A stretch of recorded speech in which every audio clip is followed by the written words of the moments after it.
दुनिया का सबसे अमीर शख्स 1 मिनट में कितना पैसा कमाता होगा? आप और मैं शायद सालों में इतना पैसा नहीं कमा पाते होंगे जितना वो 1 मिनट में कमाता है।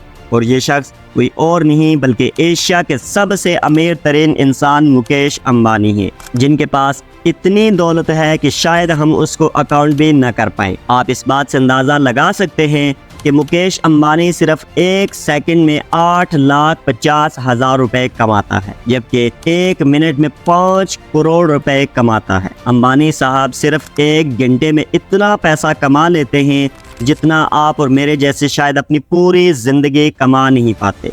जी हाँ, पूरी ज़िंदगी, क्योंकि अंबानी साहब सिर्फ 1 घंटे में तकरीबन 297 करोड़ रुपए कमा लेते हैं।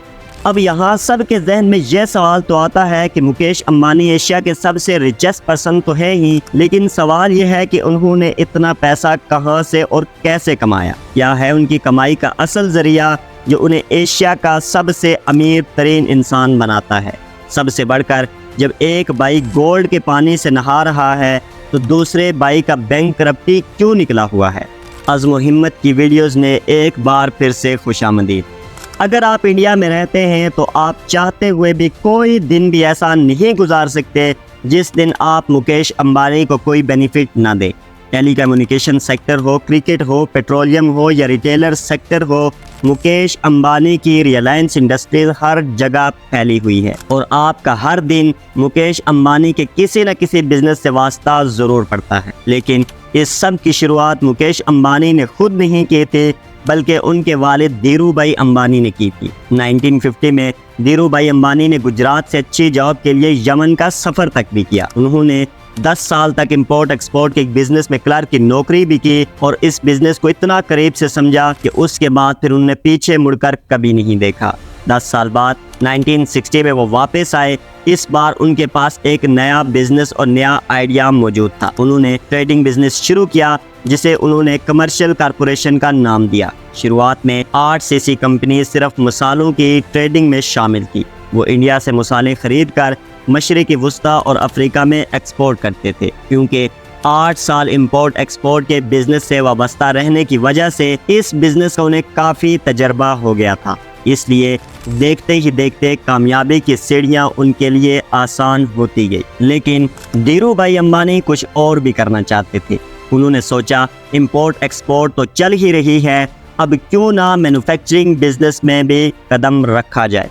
1966 में उन्होंने लाइट टेक्सटाइल के नाम से एक नई कंपनी लॉन्च कर दी। उस वक्त कॉटन पर इंडिया में हुकूमत की तरफ से बहुत ज़्यादा सख्ती थी, जिसकी वजह से पूरी इंडियन टेक्सटाइल इंडस्ट्री में हंगामा रचा हुआ था। इस दौरान धीरू भाई अंबानी ने कॉटन की बजाय सिंथेटिक टेक्सटाइल का इस्तेमाल शुरू कर दिया, यानी कि केमिकल प्रोसेस के जरिए कपड़े बनाए जाने लगे। इससे अंबानी न सिर्फ हुकूमत की पॉलिसी से बच गए बल्कि कपड़े सस्ते होने की वजह से वो मार्केट में ज़्यादा मशहूर भी हो रहे थे। Aahista Aahista Reliance cricket world cup का टाइटल स्पॉन्सर भी बन गया।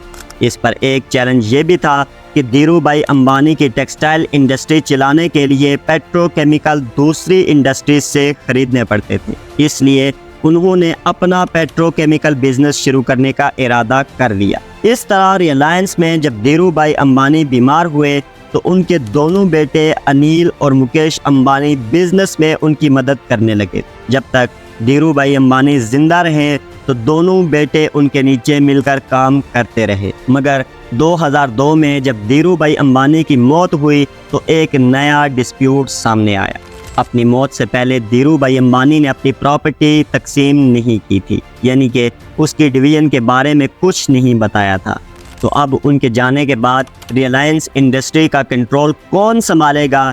इस सिलसिले में रिलायंस के बोर्ड ऑफ गवर्नर की मीटिंग्स कॉल की गई, जिसमें फैसला हुआ कि ज़्यादा कंट्रोल मुकेश अंबानी को दिया जाएगा। और यहीं से दोनों भाइयों के दरमियान दरार पड़ गई। दोनों भाई आपस में लड़ने लगे और एक दूसरे से बातचीत ख़त्म कर दी। मगर उनकी माँ ने यह देखना बर्दाश्त नहीं किया और उनमें फैसला किया कि दोनों भाई बिजनेस को आधा आधा तकसीम करके अपना अपना काम स्टार्ट करें। इस तरह 2005 में रिलायंस इंडस्ट्री को दो भाइयों के दरमियान तकसीम कर दिया गया। रिलायंस ऑयल, गैस, पेट्रोकेमिकल और मैन्युफैक्चरिंग मुकेश अंबानी के हिस्से में आई। मुकेश अंबानी ने अपने हिस्से को मेहनत करके आगे बढ़ाना शुरू कर दिया। उनके हिस्से में जो जामनगर पेट्रोलियम रिफाइनरी आई थी, उन्होंने इसकी पैदावार बढ़ाकर इसमें state of the manufacturing facilities install करके दुनिया की सबसे बड़ी पेट्रोलियम रिफाइनरी बना दी। और सिर्फ यही नहीं, बल्कि उन्होंने एक और पेट्रोलियम रिफाइनरी को शामिल करके पेट्रोलियम का प्रॉफिट मज़ीद बढ़ा दिया।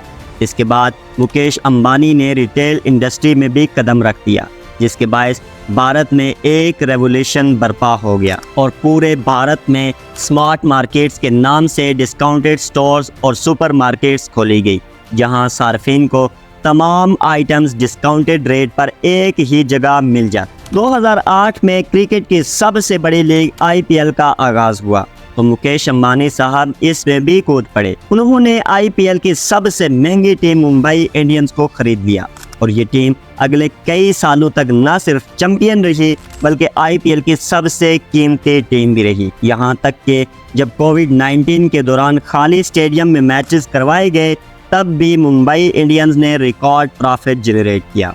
2016 में मुकेश अंबानी ने टेलीकम्युनिकेशन सेक्टर में भी कदम रख दिया और ये कदम इतना भारी और इतना वजनी था कि जो दूसरे टेलीकम्युनिकेशन वाले कंपेटिटर्स थे, उन्होंने जियो की खरीदारी शुरू कर दी, क्योंकि यहाँ से सब कुछ मुफ्त मिल रहा था। देखते ही देखते जियो मिलियंस तक पहुँच गई और 5G जियो नेटवर्क लॉन्च कर दिया और सारिफिन की तादाद में मज़ीद इजाफा होता चला गया और ये नेटवर्क अब 6G टेक्नोलॉजी पर भी दुनिया की बड़ी कंपनीज के साथ मिलकर काम कर रहा है। टेलीकम्युनिकेशन कंपनीज ने कीमतें कम कर दी, जिससे मार्केट में मुकाबला खत्म हो रहा है। इससे आप अंदाज़ा लगा सकते हैं कि 2024 में मुकेश अंबानी ने दुनिया की सबसे बड़ी मीडिया कंपनी बनाने का भी वादा किया है, जिसके लिए उन्होंने अमेरिकी एंटरटेनर जेंट डिस्नी के साथ मिलकर तकरीबन $5 मिलियन का मुआहदा भी साइन कर लिया है। इस तरह पूरे भारत में हर सेक्टर पर किसी न किसी तरह मुकेश अंबानी ज़रूर असरअंदाज होते हैं। आज अंबानी की नेटवर्क का अंदाज़ा लगाएं तो तकरीबन $122 बिलियन से भी ज़्यादा है, जो 3,410 बिलियन पाकिस्तानी जबकि 1,370 बिलियन इंडियन रुपए बनते हैं। इस हिसाब से ये दुनिया के 11वें रिचेस्ट पर्सन हैं। अगर इस लिस्ट में से अमेरिकन बिलियनियर्स को हटा दिया जाए तो मुकेश अंबानी पूरी दुनिया के दूसरे अमीर तरीन शख्स बन जाएंगे।